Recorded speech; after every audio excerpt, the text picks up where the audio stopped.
नाशिक सक्षम पोलीस टाइम्सच्या वर्धापनदिन सोहळ्यात डॉक्टर तुकाराम गवळी यांना कार्यकुशल धुरंधर पुरस्कार प्रदान।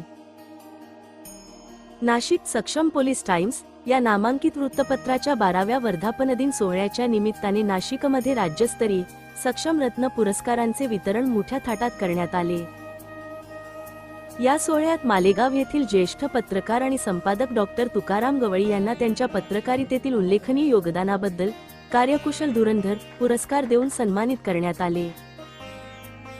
या भव्य सोहळ्यात डॉक्टर गवळी यांच्यासोबतच राज्यातील इतरही मान्यवरांचा त्यांच्या क्षेत्रातील विशेष कामगिरीबद्दल गौरव करण्यात आला। पुरस्काराने सन्मानित करण्यात आलेले इतर प्रमुख मान्यवर कार्यक्रमात विविध क्षेत्रांतील गुणवंतांना सक्षम रत्न पुरस्काराने गौरविण्यात आले। त्यामध्ये प्रामुख्याने खालील नावांचा समावेश आहे: डॉक्टर अनिल धनगर, आरोग्य आणि सामाजिक क्षेत्रातील सेवेबद्दल; श्री शंकर दौलत भामरे उर्फ मोठा भाऊ, सामाजिक क्षेत्रातील अमूल्य योगदानाबद्दल; श्री पोपट महादू पवार उर्फ नाना, राजकीय आणि सामाजिक कार्याबद्दल; श्री अशोक कृष्ण देवरे, सामाजिक क्षेत्रातील कार्याबद्दल; श्री सुदाम अमृत गांगुर्डे, उद्योग आणि व्यवसाय क्षेत्रातील यशाबद्दल; श्री खंडेराव गांगुर्डे, विविध सामाजिक उपक्रमांतील सहभागाबद्दल। सोहळ्याचे थोडक्यात स्वरूप: हा सोहळा नाशिकच्या अशोका व्हर्च्युअल लर्निंग सेंटरमध्ये संपन्न झाला। मुख्य संपादक विलास पाटील आणि मान्यवरांच्या उपस्थितीत हा सोहळा पार पडला। अवकाळी पावसाची तमा न बाळगता संपूर्ण सभागृह प्रेक्षकांनी आणि समर्थकांनी भरलेले होते। डॉक्टर तुकाराम गवळी यांना मिळालेल्या या सन्मानाबद्दल उत्तर महाराष्ट्र आणि मालेगाव परिसरातून त्यांच्यावर अभिनंदनाचा वर्षाव होत आहे। पत्रकारिता हे केवळ साधन नसून ती एक सामाजिक जबाबदारी आहे, हे त्यांनी आपल्या कार्यातून सिद्ध केले आहे। बातमी संकलन प्रतिनिधी, क्राईम डायरी न्यूज, नाशिक।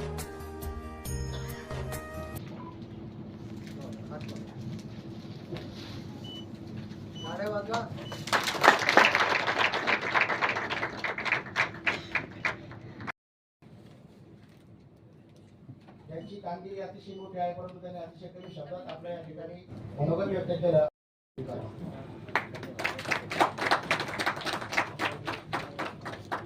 इकडे बघा।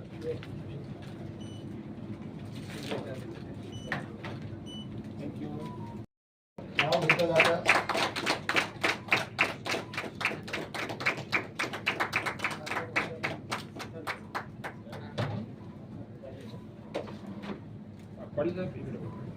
महत्वाचा वेळ मांडला जातो अथर्ववेद, त्याच्यामध्ये 100 लोक जे भारतातले आहेत त्या अग्रणी 100 लोकांमधील शिवम पांडे जी एक आहेत, आपण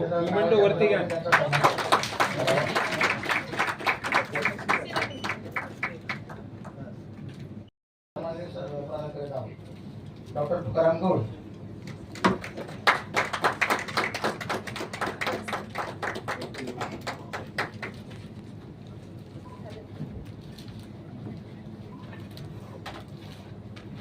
आमचे नांदेडचे ज्येष्ठ सहकारी त्यांनी यावर्षीचा जागतिक महिलांचा अतिशय चांगला सोहळा आयोजित केला जाते। संतोष कांबळे सर यांना या वर्षीचा कार्यकुशल धुरंधर पुरस्कार आम्ही ठिकाणी जाहीर करत आहोत। ते काही कार्यभारामुळे या ठिकाणी उपस्थित राहू शकले नाही, परंतु त्यांच्यापर्यंत हे त्यांचं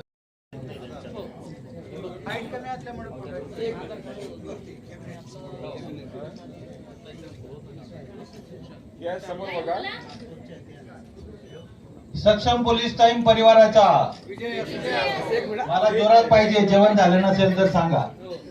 सक्षम पोलीस टाइमचा, सक्षम पोलीस टाइमचा धन्यवाद।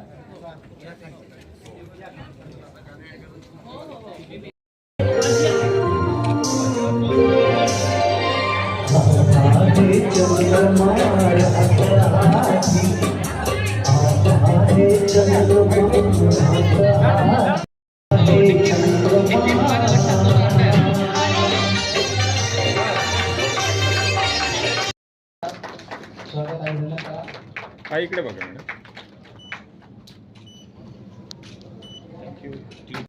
चौधरी शिर्डीचे उद्योजक आहेत, त्यांनी सक्षम टाइम मीडिया फाउंडेशनला आज 51,000 रुपये देत आहेत चांगल्या कार्यासाठी।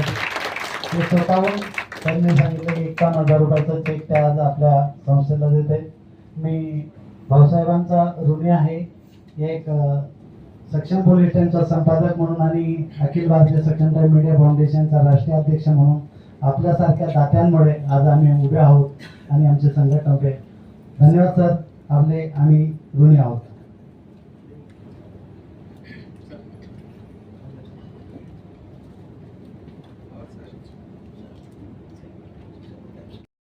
ते टिपायचं असतं आणि ते बातम्यांच्या माध्यमातून ते मांडायचं असतं. ते मांडत असताना बऱ्याचशा गोष्टी या जनतेसमोर येत नसतात.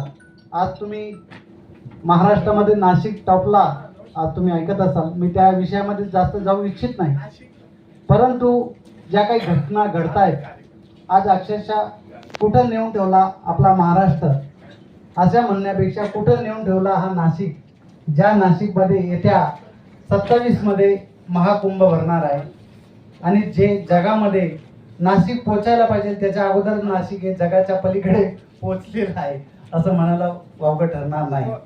कारण ज्या धार्मिकतेकडे ज्या आदराने हा महाराष्ट्र बघतो, हा जग बघतो. कारण एकमेव माणसाला ज्या वेळेला माणसाच्या जीवनामध्ये नैराश्य निर्माण होते तर त्यावेळेला एक श्रद्धेचं ठिकाण हे अध्यात्मक असतं. त्या अध्यात्माकडे बघण्याचा दृष्टिकोन हा माणसाचा, महिलांचा आणि पुरुषांचा आणि बालगोपाळांचा आणि समाजाचा हा एक आगळा वेगळा एक आधारस्तंभ असतो आणि जगण्याचं एक स्थान असतं की ज्या वेळेला माणूस नैराश्यामध्ये येतो त्यावेळेला त्याला परिवार किंवा प्रत्येकाच्या घटना वेगवेगळ्या असू शकतात. कोणी आर्थिक विवेचनेमध्ये नैराश्य येते, कोणाला आपल्या बिझनेसमध्ये नैराश्य येते, कोणाला कुटुंबामध्ये नैराश्य येते, कोणाला आपल्या समाजामध्ये घडणाऱ्या घटनांमध्ये नैराश्य येते. आणि ते एक आध्यात्मिक असं एक क्षेत्र असतं की त्याच्याकडे बघण्याचा दृष्टिकोन की एक पॉझिटिव्ह एनर्जी, निगेटिव्ह एनर्जी या दोन गोष्टी त्याच्यामध्ये आपण बघितल्या पाहिजे की पॉझिटिव्ह एनर्जी क्रिएट होते आणि निगेटिव्ह एनर्जी ही ड्राईव्ह होते. या दृष्टीने आपण त्या अध्यात्माकडे बघतो. परंतु आज आपण या समाजामध्ये ज्या घटना घडतायत मग त्याच्यामध्ये म्हटलं जातं की राजकारण गेल्या या 3 वर्षामध्ये आपण राजकारण महाराष्ट्राचं जर बघितलं असेल की इतकं ढवळून निघालेलं आहे की शेजारी बसलेल्या आमदारावर सुद्धा दुसऱ्या आमदाराचा विश्वास नाही. आणि तीच परिस्थिती आपण सिरियलमध्ये बघत होतो की सासू सून, सून सासू. या घटना घडत असताना माणसाला वाटत होतं की समाजाचा एक आरसा हा राजकारणी काहीतरी समाज बदलेल, समाजामध्ये काहीतरी परिवर्तन आणेल. परंतु त्यांनी सुद्धा या घरातून त्या घरात, त्या घरातून त्या घरात कारणं वेगवेगळे दिलेले असतील, परंतु समाजाचा दृष्टिकोन जो बघण्याचा होता की या महाराष्ट्राला एक नवीन वैभव प्राप्त करून देईल हा राजकारणी. परंतु आज डोळ्यासमोर जर बघितले तर एकही राजकारणी असा दिसून येत नाही की बाबा त्याच्याकडे बघितल्यानंतर हा महाराष्ट्र किंवा हा भारत कुठंतरी पुढे भविष्यामध्ये पुढे जाईल असं वाटत होतं. परंतु तरी असो, मी आपल्याला त्या राजकारणामध्ये नेऊ इच्छित नाही. या 11 वर्षाच्या कालखंडामध्ये माझ्याबरोबर जे सहकाऱ्यांनी काम केलं, आम्ही तुमच्याबरोबर आमच्या सहकाऱ्यांचं सुद्धा आम्ही कार्यकुशल धुरंधर असं एक नाव दिलेलं की ज्याने आमचा एक पेपर चालवायचं एवढं सोपं नाही आहे. कारण पेपरला कागद लागते, शाई लागते, त्याचबरोबर पेपर हा सर्क्युलेशन करावा लागतो, तिथं असलेले स्टाफचं पगार असतील. या सगळ्या गोष्टी करत असताना कारण पैसा हा अशी काही चीज आहे की माणसाला वेगळ्या मार्गालाही घेऊन जाऊ शकते, चांगल्या मार्गालाही घेऊन जाऊ शकते. परंतु आजपर्यंत आम्ही महाराष्ट्रामध्ये एकच छातीटोपपणे सांगू शकतो, माझा कुठलाही प्रतिनिधी कुठल्याही पोलीस स्टेशनमधून 1 रुपयाचा हप्ता घेत नाही.